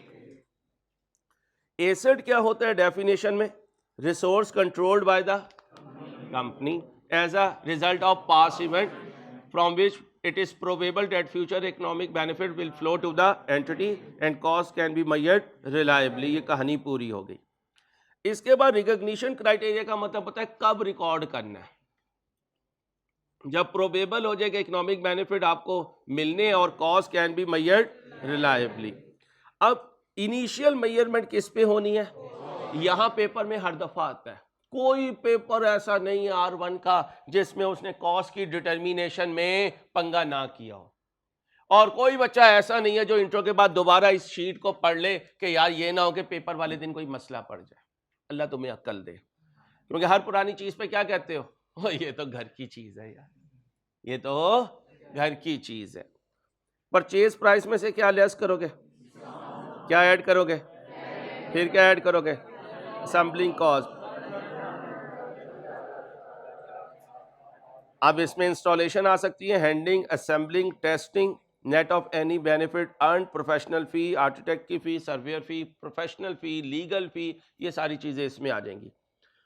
इसके बाद डिस्पोजल सारा सिखा के आ गया हूं। सब्सिक्वेंट मेजरमेंट का मतलब बैलेंस शीट डेट पे एक है कॉस्ट मॉडल, एक है रीवैल्यूएशन मॉडल। एसेट की कॉस्ट में क्या शामिल नहीं करना? Refundable taxes, general overhead, staff training, warranty cost, overhauling, repair, maintenance, each and everything, वो जो लिस्ट तैयार करवाई।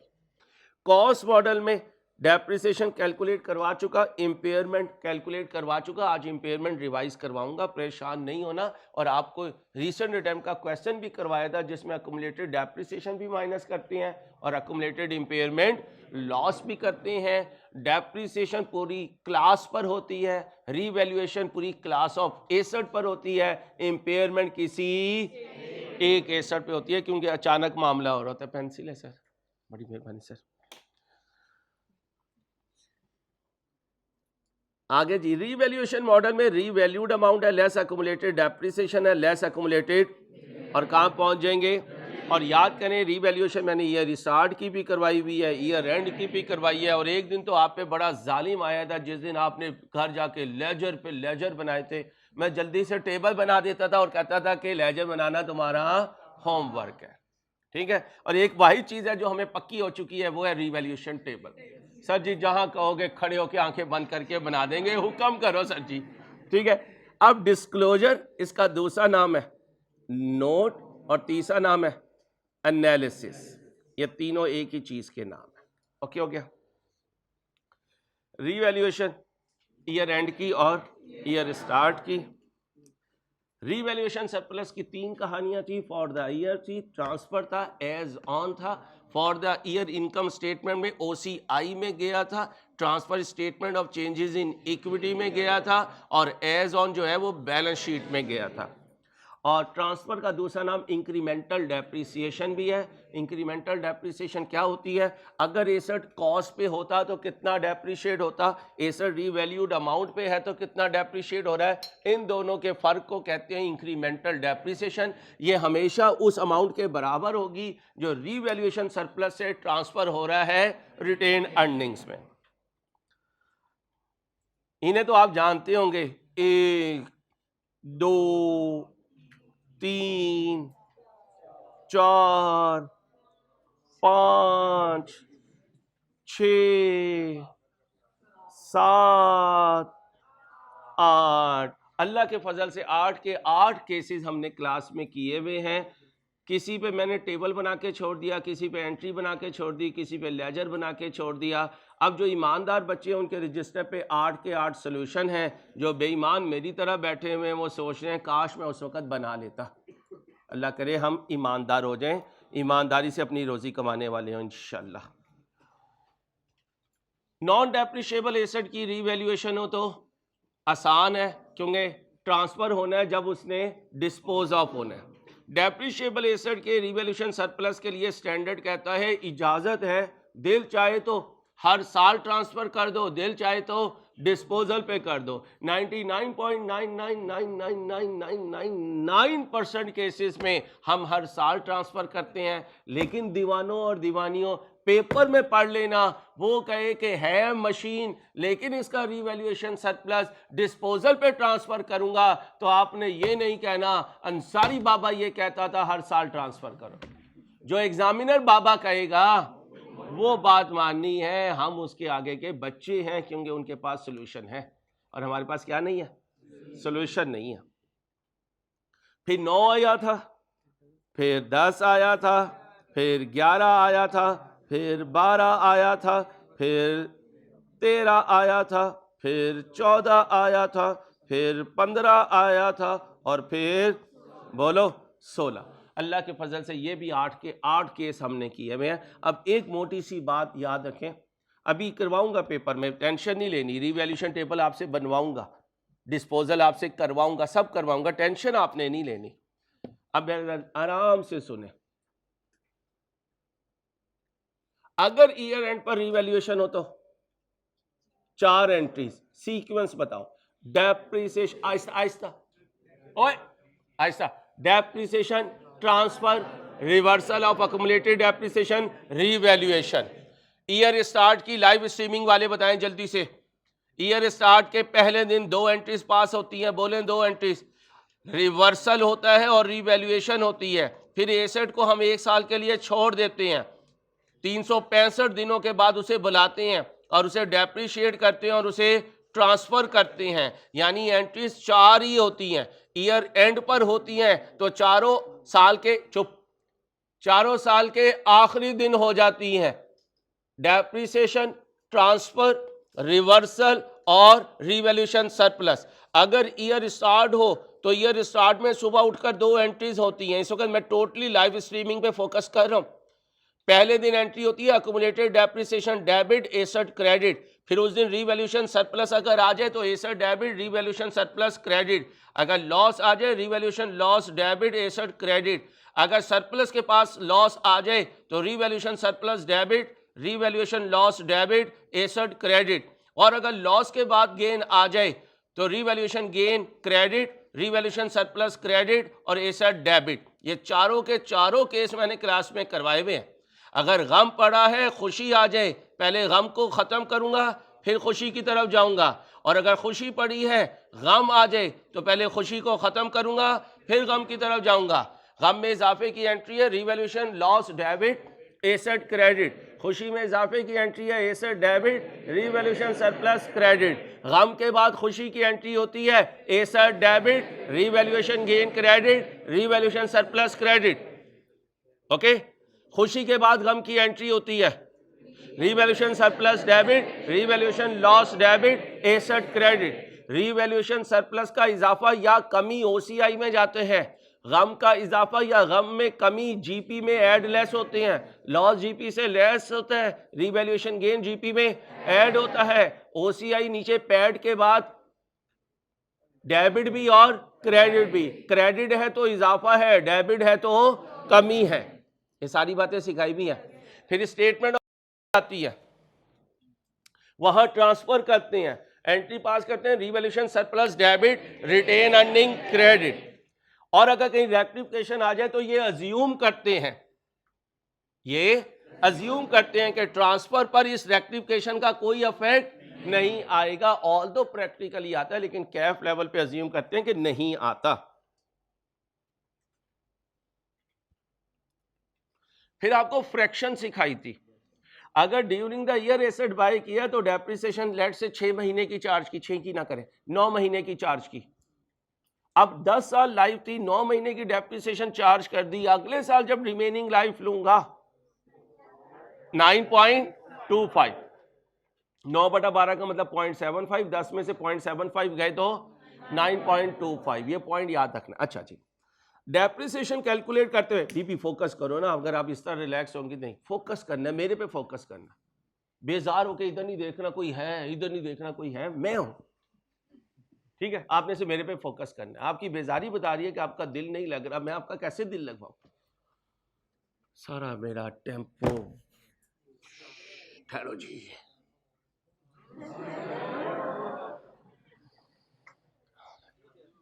बेटा आप में से इतनी स्मेल आती है कि मैं आज अपने फूल खुद लेकर आया हूं ताकि मैं जरा फ्रेश फ्रेश फील करूं। ठीक है, बड़ी मेहरबानी। बात ये हो रही थी, क्या बात हो रही थी? हाँ, डेप्रिसिएशन कैलकुलेट करने के लिए जो हमने लाइफ लेनी होती है रिमेनिंग, वो हमेशा ईयर स्टार्ट की लेनी है। यहाँ अक्सर बच्चे गलती करते हैं, इसलिए अक्सर कहते हो डेप्रिसिएशन लिखते हुए पहले ईयर ना लिख दिया करो, पहले डेप्रिसिएशन कैलकुलेट किया करो फिर सामने ईयर लिखा करो। क्योंकि अगर ईयर पहले लिख दिया तो आप वहां से काउंट करोगे और वहां से एक साल आप कम काउंट करोगे। ठीक है, हमेशा याद रखना डेप्रिसिएशन कौन सी लेनी है? ईयर स्टार्ट वाली लाइफ पे। कौन सी पे? आगे आ जाए। फिर मेरे दोस्तों, एक दिन मेडियोकर के अच्छा खाना बन जाता है, महीने के पहले 15 दिनों में एक दिन हल्का बनता है। एक दिन अम्मा मटन चिकन या बिरयानी या दाल चावल बना लेती है, एक दिन माशाल्लाह वो सब्ज़ी बनाती है, वो वैसी पड़ी रहती है, या मेड खाती है या अम्मा खाती है। क्योंकि उस दिन तो हम शवारमा फाड़ते हैं वाकई बड़ा। और आज मैं वो मुर्गियाँ देख रहा था जो वो लेके जाते हैं, वाकई बड़े शवारमे में बच्चियाँ ज़रा एक्टिव होके बैठे। अब मेरे बच्चों, अगर खाली साल हुआ तो दो काम होंगे, दो नहीं होंगे। कौन से दो काम होंगे शरोज? उनके घर जाएंगे, उनकी ज़ियारत करेंगे। कौन से दो काम नहीं होंगे? वो हमारे घर नहीं आएंगे, हम उनकी ज़ियारत नहीं करेंगे। तो दो काम जो होंगे वो होगा डेप्रिसिएशन और ट्रांसफर। और गैप ईयर में जो काम नहीं होगा वो होगा रिवर्सल एंड रीवैल्यूएशन। टिप्स पे लेकर आओ चीज़ों को। इस तरह कहीं पे भी बैठो, उसे कहो चल यार आज पीपी सारा रिवाइज कर लेते हैं, 2 घंटे तू भी बोलेगा मैं भी बोलूंगा। ठीक है मेरे बच्चों, शाबाश। फिर ये मैंने फ्रैक्शन भी करवाया हुआ है और अल्लाह के फजल से आपको गैप भी करवाया हुआ है। फ्रैक्शन भी करवाया हुआ है और गैप भी करवाया हुआ है।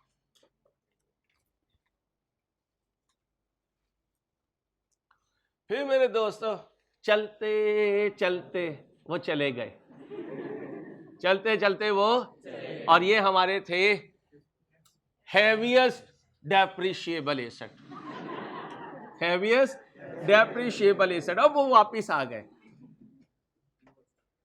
जज़ाकल्लाह अहमद, अल्लाह तुझे खुश रखे, कामयाब करे मेरा बेटा। चल बैठ जा बेटा, जल्दी बैठ। अब सुनो भाई, बैठ। अब जब एसेट जाएगा, यहां पर पेपर में पॉइंट आ सकता है। देखना है कि कॉस्ट मॉडल से जा रहा है या कॉस्ट मॉडल से जा रहा है, तो पहले सिखाया। अब किससे जा रहा होगा? Revalued asset. पूरा बोलो, रीवैल्यूड एसेट जब जाएगा,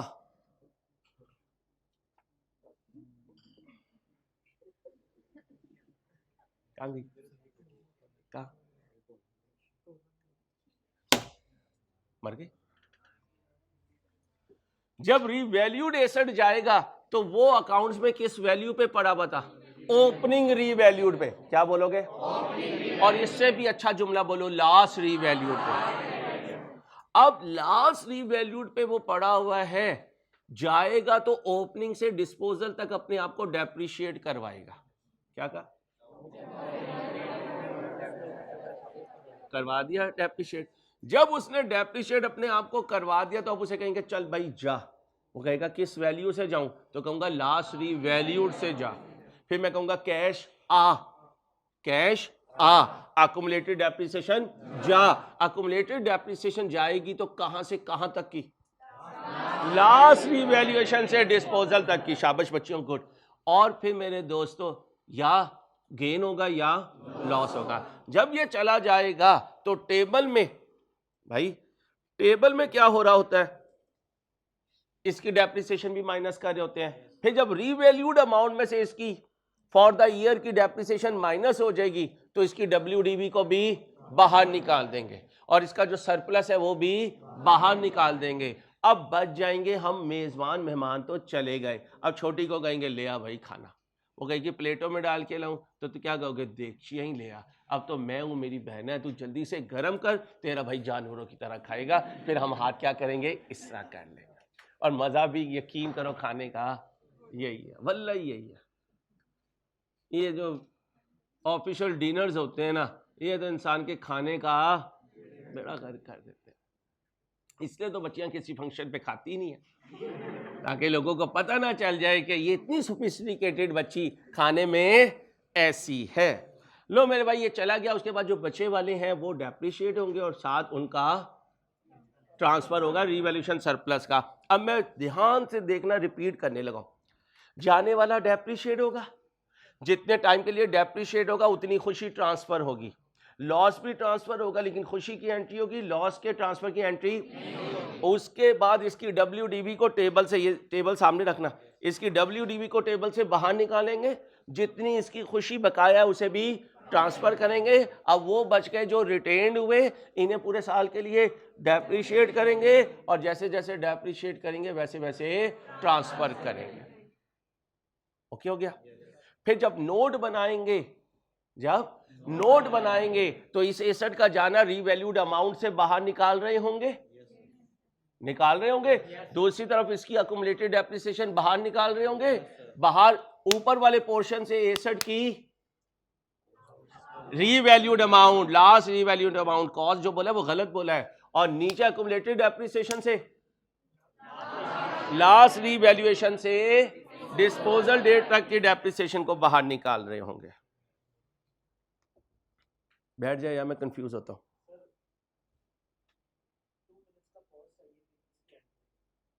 अच्छा ठीक है।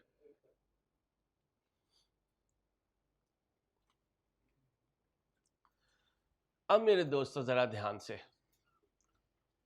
Note mean disclosure, disclosure mean analysis, और एनालिसिस में ये बातें आती हैं, यही बातें MCQs में आती हैं। जुनेद बंद कर दें भाई, डोर क्लोज कर दीजिए। अहमद जुनेद को समझाओ क्लास ना डिस्टर्ब करे। IAS 16 requires the following. Huraira को नाश्ता देना, वहीं उसकी सीट पे दे देना, दाएं बाएं ना लेके जाना उसे।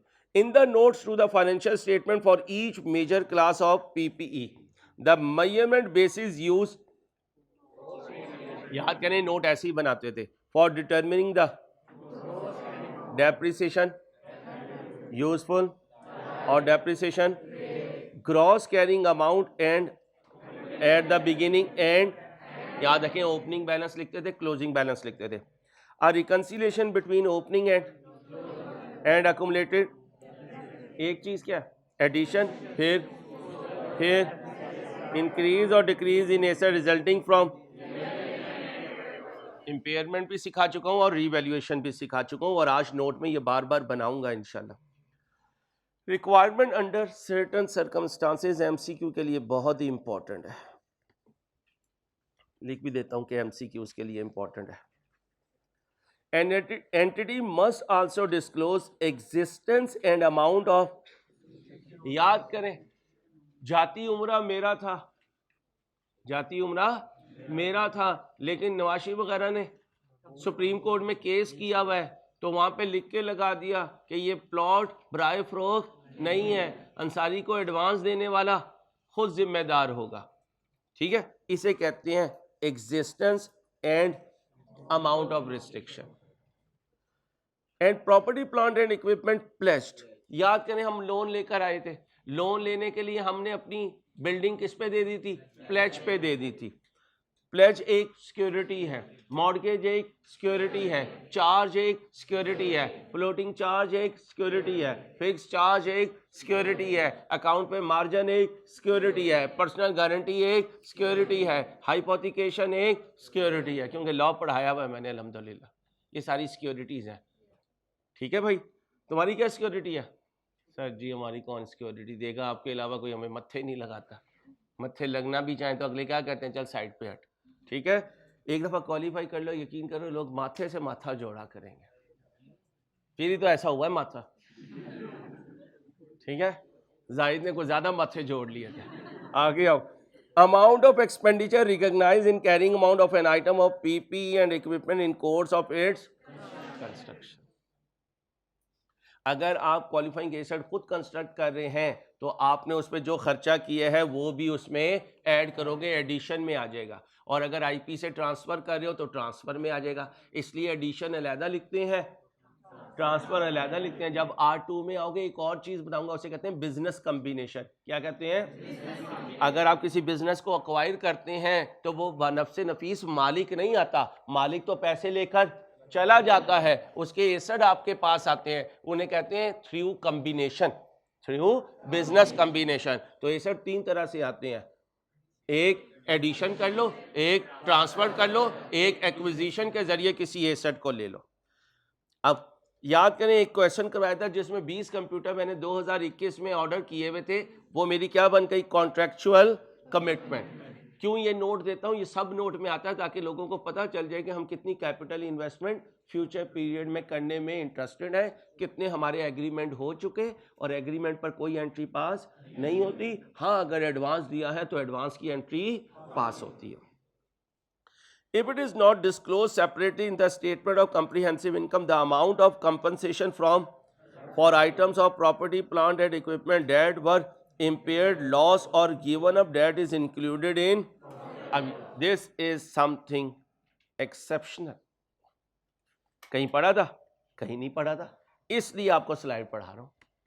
सम टाइम किसी एसेट की इंपेयरमेंट की किसी ने जिम्मेदारी ली हुई होती है कि यार अगर ये हो गया ना तो हम देंगे। मसलन रोड पे एक्सीडेंट हो गया खुदा ना खास्ता, सामने वाले ने आपको कुछ कंपनसेशन दे दी, तो ये देखें क्या लिखा हुआ है, the amount of compensation from for date वर या और डेट इज इंक्लूडेड इन।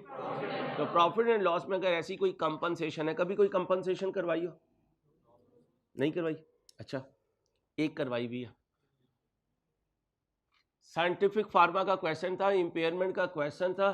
इधर किसी बच्चे ने 70 खरीदी थी, उन्होंने कहा था 240 पे अंसारी की किया के मुकाबले में भागेगी, 40 पे जाके वो खड़क गई थी। जब खड़क गई तो तुम खड़क सिंह के खड़कने से खड़क गई खिड़कियां, आप पहुंच गए उसके शोरूम पे, वहां पे लेके गए 2-4 लड़के, हॉकियां, बल्ले और मेरी ये स्टिक। उसने तुम्हें 3% छोड़ दिया था, 25,000 उसकी प्राइस थी, उस पर 3% 750 बना था। मैंने एसेट की कॉस्ट में से माइनस किया था, उसे कहा था कंपनसेशन फ्रॉम द सप्लायर। ठीक, आज उसकी बात नहीं हो रही है, वो था एसेट की कॉस्ट में से माइनस होना। ये क्या है? अदर इनकम या इंपेयरमेंट लॉस से माइनस होना। ये पॉइंट आज सहन में बना लो, कभी आया नहीं है कैफ में, फाइनल का पॉइंट है, सहन में रखना। इंपेयर्ड हो गया, बाद में किसी ने कहा यार इस इंपेयरमेंट के बदले पार्टी ने हमें 300 रुपए कंपनसेट कर दिया, अब इंपेयरमेंट लॉस 300 से क्या कर दोगे? कम कर दोगे, और सब नोट में लिखोगे कि इंपेयरमेंट लॉस इतना था, कंपनसेशन आई, अब कितना रह गया? इतना रह गया। ऑल्दो पॉइंट ये कैफ का नहीं है। अगर रिवैल्यूड एसेट है,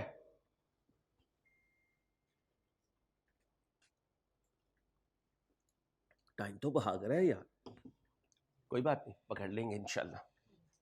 शाम अपनी है, ना तुम्हें कोई काम ना हमें कोई काम। हाँ बेटा, यहाँ पे खच्चर काफी बिक रहे हैं। 2 बाहर खड़े हुए थे, सेल्फी बना रहे थे एक दूसरे की, पता नहीं पार्टनर थे या 2 भाई थे। When items of PP are stated as revalued amount, the following must be. Last revaluation date हम लिखते हैं, उसका इंडिपेंडेंट होना, उसका प्रोफेशनल होना लिखते हैं। For each revalued class of PPE, the carrying amount that would have been recognised had the assets been carried under. Had the revaluation never took place, the WDV of the asset would have been as follow.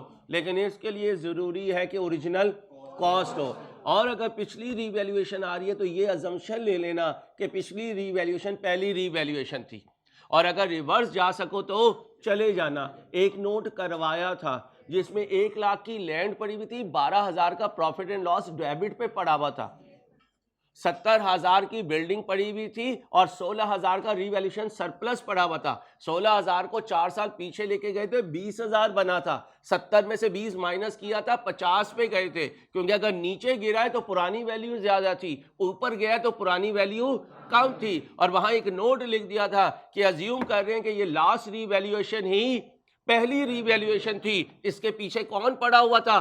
Cost पड़ी हुई थी। ठीक, आगे आ जाए। The revaluation surplus indicating the change for the period and any restriction on the distribution of the balance to. अब ये आपके syllabus में नहीं है, ये CFAP का पॉइंट है, लेकिन स्टैंडर्ड तो पूरा ही लिखा हुआ होता है ना। अभी तक कहीं नहीं आपको पढ़ाया कि रीवैल्यूएशन के ट्रांसफर पे कोई रिस्ट्रिक्शन होती है। हाँ, अगर उसने कह दिया, कंपनी की पॉलिसी है कि बिल्डिंग का भी रीवैल्यूएशन सरप्लस डिस्पोजल पे ट्रांसफर करेगा, तो आप डेप्रिशिएट तो करोगे, ट्रांसफर कभी ये पॉइंट नहीं आया। सारे पास पेपर पिछले उठा के देख लो, क्या कहता है, जैसे जैसे डेप्रिसिएशन, तो ध्यान से पढ़ना, वो कहे भाई नहीं करना ट्रांसफर और आप ट्रांसफर कर दो। इंपॉर्टेंट क्या लिखा है, एडिशनल डिस्क्लोजर एनकरेज बाय, कर दो तो 100 बिस्मिल्लाह, ना करो कोई मसला नहीं, एनकरेज करता है, रिक्वायर्ड नहीं है।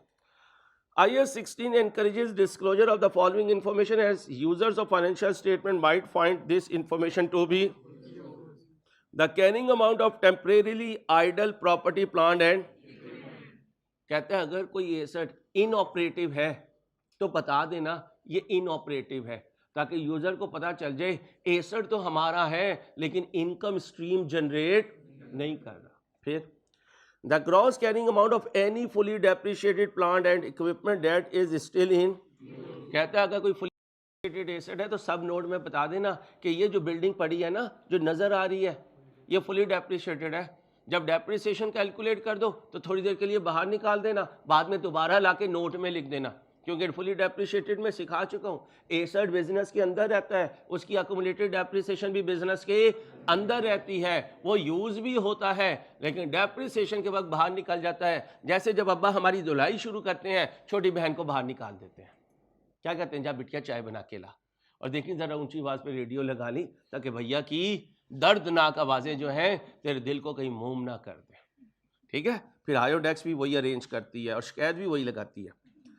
The carrying amount of PPE retired from active use and held for, ये है IFRS 5, CFAB में पढ़ेंगे इंशाल्लाह जिंदगी रही तो कोई एसेट जो रिटायर्ड हो जाए from active use, fully depreciate नहीं हुआ, किसी वजह से एक्टिव यूज नहीं हो रहा उसका, जैसे पाकिस्तान में 10-15 साल इंटरनेशनल क्रिकेट नहीं हुई तो सारे ग्राउंड स्टेडियम क्या हुए हुए थे, क्या हुए थे, रिटायर्ड फ्रॉम एक्टिव यूज हुए हुए थे, फुली डेप्रिशिएटेड तो नहीं थे। फिर जब PSL शुरू हुई तो उन्होंने उसे रेनोवेट कर दिया।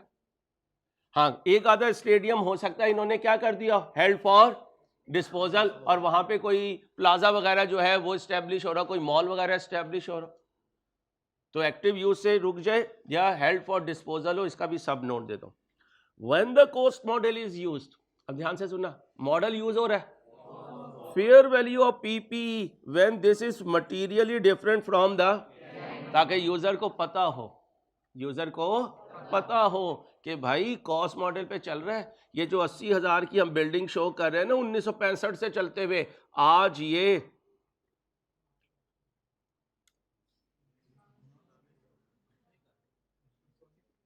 बेटा एक दफा किस्मत जागने दो।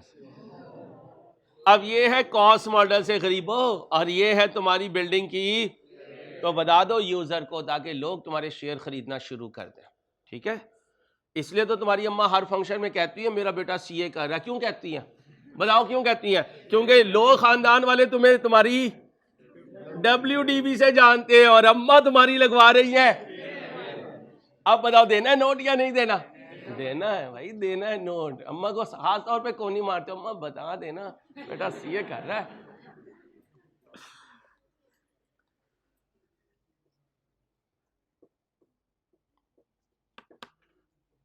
प्लीज अब ना बोलिएगा, पूरी रात का जागा हूँ मैं आपके लिए, इस वक्त अपना जोर पूरा लगा रहा हूँ, ऐसे ना करें प्लीज, डिमोटिवेट हो जाता है इंसान। नहीं एहसान नहीं कर रहा भाई, आपने फीस दी हुई है, मेरा कोई एहसान नहीं, मैं अपनी ड्यूटी पूरी कर रहा हूँ, लेकिन मुझे डिमोटिवेट ना करें ना, बस ये कह रहा हूँ।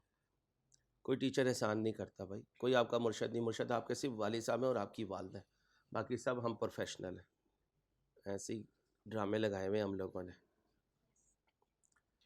अब आ जाए भाई नोट पे। नोट तो कुछ भी नहीं, टूटे दिल की फरियाद है। नोट तो कुछ भी नहीं, टूटे दिल की फरियाद है। अब नोट मेरे दोस्तों कहता है कि एक टेबल बना दे, बच्चे को टेबल आता है।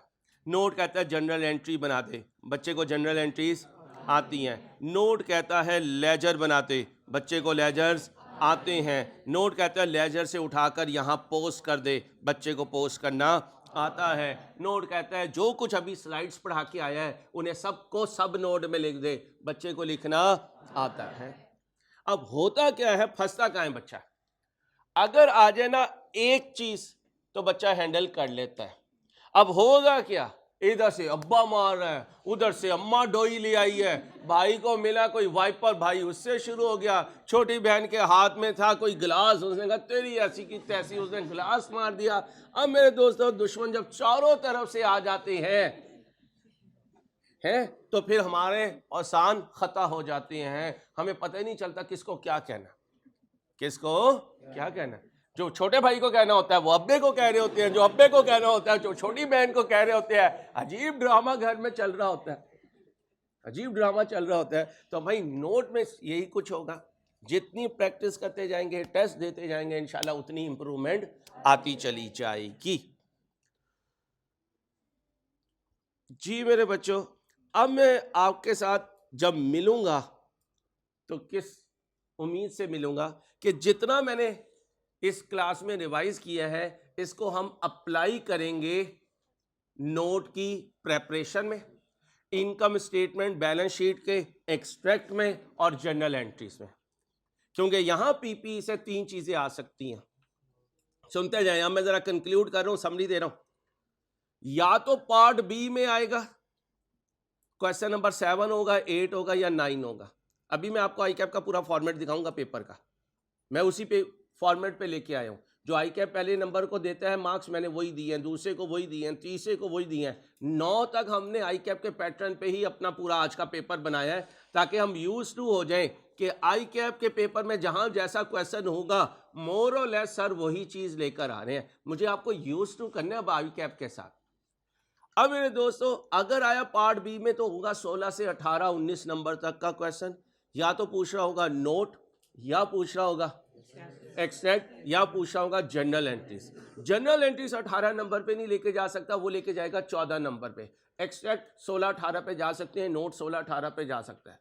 या तो सिर्फ पीपी का नोट बनवाएगा या साथ आईपी को भी इंक्लूड कर सकता है कि पीपी का नोट भी दे दो और आईपी का नोट भी दे दो।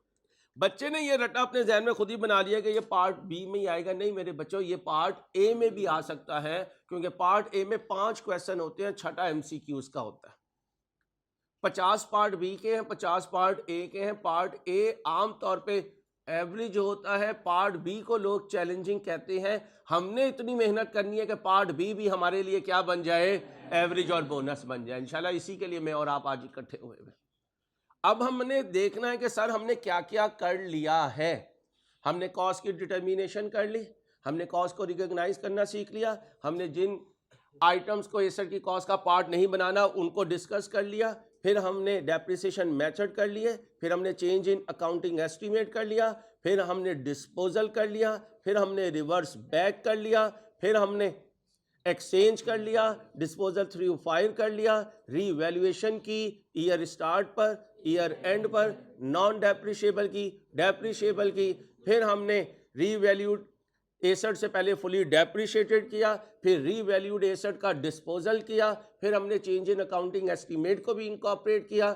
इन सारे काम को करने के बाद मैंने आपको नोट की स्लाइड्स पढ़ाई कि कौन कौन सी आइटम आपने नोट में डिस्क्लोज करनी है, कौन कौन सी आइटम नोट में। अब उन बातों को ध्यान में रखना है, क्योंकि या तो वो मेन नोट में आ रही होंगी, या वो बोले मेन नोट में आ रही होंगी, या फिर वो सब नोट में आ रही होंगी। हमारे बच्चे की आदत है वो सब नोट को हल्का ले लेता है, सब नोट को हल्का ले लेता है। भाई हल्का नहीं लेना। एक दफ़ा मैं पंजाब यूनिवर्सिटी में एंटर हुआ, साथ मेरे दोस्त था, तो कहने लगा यार जमीयत का हेड आ रहा है, जमीयत का हेड आ रहा है, और वो डरे जाए। मैंने सामने देखा कोई भी नहीं आ रहे थे, एक आम सी हाइट के बच्चे होंगे, लड़का होगा कोई 27-28 साल का, हाइट भी उसकी कोई 5'3", 5'3" होगी, बिल्कुल कांगड़ी सा। उसके साथ 2-3 लोग और आ रहे। मैंने कहा किधर है जमीयत का हेड? कह रहा वो आ रहे हैं। और मैंने कहा ये हेड है? कहता चुप हो, तेरे मरवाएगा मुझे भी।